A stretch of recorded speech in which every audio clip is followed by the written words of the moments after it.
Finding Nemo the musical is back. We've got some big restaurant news, fun new merch, and Polynesian Village Resort Demolition. Brace yourself.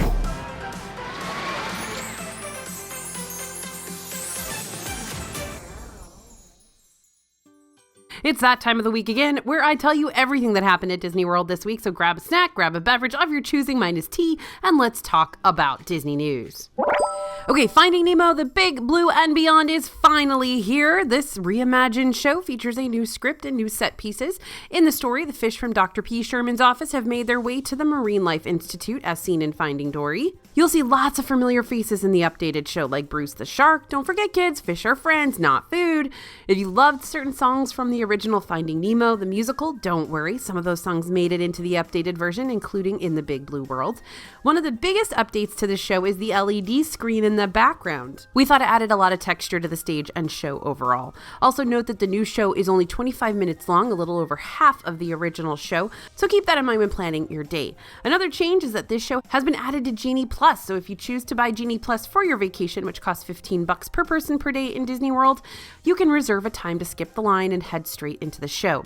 Lightning lanes are available for every showtime. Once you reserve your spot, you can head to the theater in the wild at least 15 minutes before the show starts to redeem your reservation. Is it a good idea to use a Genie Plus Lightning lane on this? Well, kind of depends. Genie Plus isn't super necessary in Animal Kingdom because there aren't a whole lot of rides that have super long lines. So if you happen to have it and you happen to be in Animal Kingdom, it might be worth it. But usually lines don't get too long for this show, so don't use a lightning lane on this and bypass your opportunity to get one for Kilimanjaro Safaris or Flight of Passage. Now, the theater didn't have a specific lightning lane section inside. Again, guests who booked with Genie Plus were the first ones in the theater and could choose to sit wherever they wanted. This show might be very popular over the next few months, especially since it was closed for so long, but normally it's just not that difficult to get in here. So if you've added Genie Plus to your ticket and you've already ridden everything else, then it might be worth getting a lightning lane.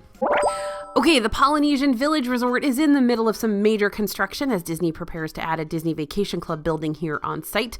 But before the new building gets added, some pretty hefty demolition has to be done, and it has already started. As we were riding by on the monorail, we noticed that Disney has begun to demolish the theater that was formerly home to the Spirit of Aloha dinner show. When the changes were announced for the Polynesian, it was revealed that the show would be closing, but it definitely feels more final to see the old building being torn apart. The whole area has become a massive construction zone with walking paths blocked, demolition equipment and debris everywhere. We'll keep watching the progress when traveling to and from Magic Kingdom by monorail to see if things change in the coming days and weeks. Also note that if you are staying at the Polynesian anytime soon, keep in mind that you may hear some construction noise during the daytime due to this ongoing project. Also, walkways around the hotel may be shifting or blocked off. In celebration of its first year in operation, Sunshine Flyer will be offering a special deal this summer. Sunshine Flyer, by the way, launched in 2021, and it is an alternative to the Magical Express. Of course, it's not free, but to celebrate almost 1 year of service, it's offering a special sale. For all rides booked now through July 31st, children ride for free and adults are only $16. This special offer applies on all rides booked now through July 31st. Even if the ride doesn't take place in that time frame. So if you choose to book the Sunshine Flyer, the bus will pick you up at the airport and then take you to your Disney World hotel, similarly to how the Magical Express used to operate. All right, it looks like you can now arrange a pickup with a Minnie Van through the Lyft app. Earlier this week, when we looked at the Lyft app, we realized that Minnie Vans were showing as available. We also noticed that on the page where you select what kind of Lyft you want, Minnie Vans are now listed again. We also got a price. At the time we looked, the estimated cost was $43.08 to take a Minnie Van from Magic Kingdom to Animal Kingdom. Good to know. Of course, keep in mind that prices are subject to change. So it seems like Minnie Vans have returned a little early. It's likely this is a sort of soft opening to test the service out as much as possible before the official reopening date of June 29th. So keep in mind that Minnie Vans may not be readily available for all of your Disney World transportation needs just yet. But if you're eager to try the service, then definitely check out the Lyft app for the option. Maybe it'll be there when you are. Now, we recently noticed some mystery maintenance going on with EPCOT's Harmonious show, and we know why. Disney Plus will be streaming Harmonious live on June 21st at 6 p.m.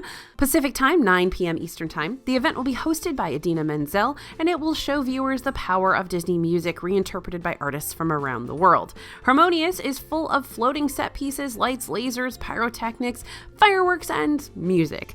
The live show is being hosted in celebration of World Music Day and will include special guests So if you're a Disney Plus subscriber in the United States or Canada and haven't seen Harmonious in person yet, now's your chance to watch it from home. And in other fireworks news, the Disney World website now shows that EPCOT will be bringing back its special fireworks for the 4th of July in addition to Magic Kingdom. In years past, the 4th of July show in EPCOT was a short event that followed the main fireworks show. It was called the Heartbeat of Freedom. This show didn't run the last couple years due to the pandemic, but it looks like it'll return next month. We're expecting to see a similar show following EPCOT's current fireworks show, Harmonious, which is still scheduled to run at 9 p.m. throughout the week of July 4th, including on the holiday. Disney hasn't yet announced on which days you can watch the 4th of July fireworks in EPCOT, besides on the 4th itself, of course, but we're expecting them to run on July 3rd and 4th since that's when the Magic Kingdom's show is running. If you want to see the EPCOT 4th of July fireworks, we recommend reserving your park passes soon. Magic Kingdom is already full on the 4th, but there is still some availability on July 3rd if you want to see the special fireworks show then, and EPCOT currently has availability on both days. Okay, the Disney Wish, Disney's newest cruise ship, is preparing to set sail this summer, and there is a lot to look forward to. Disney revealed this week that the debut and christening of the Disney Wish will take place June 29th at 11 a.m. Eastern. You can attend the event virtually. This event will stream live from Port Canaveral, Florida, and Disney will provide the world's first look inside the ship with the help of special guests, musical performances, and characters. We'll also get an exclusive look at some of the most highly anticipated features on board, like the Aqua Mouse, the first Disney attraction at sea, the Frozen and Marvel-themed dining areas, the lounge inspired by Star Wars, and Disney's Oceaneer Club, which for the first time, I just learned this week, is going to encompass the Oceaneer Club and the Oceaneer Lab all in one, so your kids don't have to separate anymore when they go to the kids' clubs, which is pretty cool. To attend the virtual debut of the Wish, head to the Disney Parks blog page or social pages on June 29th at 11 a.m. Eastern. Now, I hopefully will be there in person, so I'm hoping to get you all kinds of great Wish coverage on our social media channels starting on the 29th. So head over to Disney Food Blog on Twitter, on Facebook, on Instagram, and of course here on YouTube. We've got some changes coming to Hollywood and Vine. Again, before the 2020 closures, Hollywood and Vine in Hollywood Studios was a buffet-style meal. When it reopened, it switched to a prix fixe menu, offering no more buffet. But things are going to change very soon. Disney's announced that Hollywood and Vine will be bringing back its buffet on August 28th. At breakfast, the buffet offerings will include brioche French toast with banana Foster sauce, salmon and bagel casserole, and plant-based frittata with tomato jam. At lunch and dinner, things will switch over and guests will find different items on the buffet line, including a plant-based roasted mushroom farro risotto, slow-roasted crispy pork belly with guava glaze, and shrimp and bacon mac and cheese. And of course, you can't forget about dessert. Some of the dessert options that will be available will include Mississippi mud pie and PB&J tarts. We'll be very interested to see how this change affects things at Hollywood and Vine. We were seriously impressed by some of the food offerings that have been available here since the menu switched to prix fixe. Will anything on the buffet line impress us as much as the offerings we've had on the prix fixe menu? Only time will tell. And Olivia's Cafe at Old Key West Resort is somewhat of a hidden gem, especially if you're visiting for brunch. And starting on September 1st, you can have brunch at Olivia's every day of the week. This expanded offering will feature favorites like the Southernmost Buttermilk Fried Chicken and the Papa's Hash, as well as the loaded Key West Bloody Mary. But that's not all. A new item will be coming to the menu as well, banana bread pudding. It's served with Bahamian banana rum syrup and coconut whipped cream with your choice of bacon, sausage, or ham. Reservations will be opening soon for the daily brunch. We're not quite to that 60-day window yet, so be ready to snag one for your upcoming trip. Can't wait to stop by and try out that new bread pudding. All right, big snack news, my friends. The pineapple upside down cake is back at Aloha Isle in Magic Kingdom. If you don't know, this is a pineapple upside down cake served with Dole Whip pineapple, vanilla, or a swirl of the two on top for $6.99. We are huge fans of this Disney treat. I have been known to wait in line for Jungle Cruise and skip actually riding because I wasn't allowed to get on with my pineapple upside down cake and Dole Whip, and so I just skipped riding because I didn't want to throw it away. So it's back, my friends. Nature is healing. And say hello to the black and white cupcake at End Zone Food Court at Disney's All-Star Sports Resort. This is a chocolate cupcake with a vanilla buttercream and chocolate shavings for $5.29. Now, buttercream is in quotes here because this cupcake is a plant-based and allergy-friendly cupcake, which makes it a great option for those who can't eat Disney's typical cupcakes. Now, the texture of this one was pretty dense gelatinous and dry. You may need a knife and fork to eat it. The cupcake is made with rice flour in order to be allergy friendly, which may account for the texture. But we thought the buttercream, quote unquote, was incredible and actually saves this treat. It's better than most vegan buttercreams we've tried, and that element alone makes this treat lots better than lots of other vegan treats around Disney World.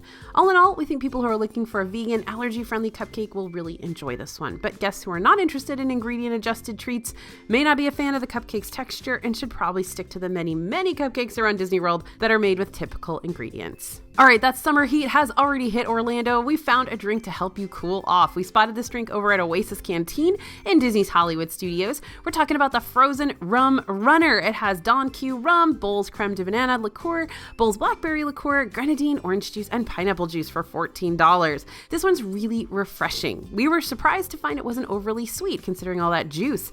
With that being said, it still brings a taste of tropical flavors, with pineapple being the most prevalent. Also, we definitely tasted that alcohol, so if you like to be aware of the alcohol you're consuming, then this one will work for you. We really don't have any complaints about this one. It's sweet, but not in an overpowering way. And overall, it's a nice frozen option for adults, which is needed on a hot summer day. Everglazed Donuts and Cold Brew in Disney Springs is known for many things, but a certain decoration stands out above the rest, literally. We're talking about the gigantic turquoise and orange donut that sits on top of the shop. Complete with orange sprinkles, this hefty decoration has become quite an icon in Disney Springs, and if you're looking to take a bite into that tasty looking decoration, now you can, but don't worry, it'll taste good. Everglazed took to Instagram to announce that their icon donut, which debuted as part of Donut Week or Donut Day, has become a part of their everyday lineup. The icon donut looks identical to the massive donut decoration that sits above the Everglazed building. It's a yeast donut with vanilla-flavored turquoise buttercream frosting. And the donut was very soft, the icing was sweet, and the sprinkles were crunchy. No complaints over here, but it is pretty plain and kind of just what you'd expect from a donut. Everglazed donuts under their new classics menu are $4.75, so they can make for a good snack option at Disney Springs. Now, I wasn't sure if this should go in the restaurant section or the merchandise section, so it's going in the middle. Gideon's Bakehouse, our favorite spot to grab a cookie at Disney Springs, announced on Instagram they'll be selling a new product, the Morning Joe candle. This candle's got a sweet coffee aroma and contains no phthalates, no paraffin, and no carcinogens. They're locally poured by soap and candle brand Wash and Wick. You can purchase them currently in stores and online for $31. Now, my office can forever smell like Gideon's Bakehouse, but I'm not sure if that's a good or a bad thing. The Lightyear mini ears are now available in Disney World. We found them in the Emporium in Magic Kingdom, as well as in Creations Shop in EPCOT. They feature Buzz Lightyear's robot cat companion socks. But do you know what the best part about these ears is? They glow in the dark, y'all. If you want a pair of these ears for yourself, you can get them for $29.99. But you don't even have to go to Disney World to grab them because they're still available online. And we found another Spirit jersey in Disney World. Do you have a weakness for Spirit jerseys, even though you can never wear them at Disney World because it's so hot outside? We found a raspberry pink Spirit jersey over at Mickey's of Hollywood and Disney's Hollywood Studios. It's bright pink with pink ombre writing on the Disney World logo, and the back has the same pink lettering as the logo. And it says Walt Disney World all the way down the sleeves. The Spirit jersey is $74.99, which is pretty standard for Spirit jerseys in Disney World. We also spotted it in Magic Kingdom at the Emporium and found a similar one in Disneyland.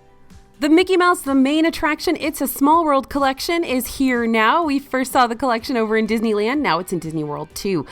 Here's what the Mickey ears look like. They have the iconic It's a Small World show building on the front and the numbers from the clock on the ears. If collecting plushes is more your speed, then check out this super vibrant Mickey Mouse It's a Small World plush. His ears also have numbers on them and he's covered in bright colors. The plush is also $34.99. Next is a very glittery lounge fly backpack available for $85. One of the ears on it features the iconic It's a Small World clock face.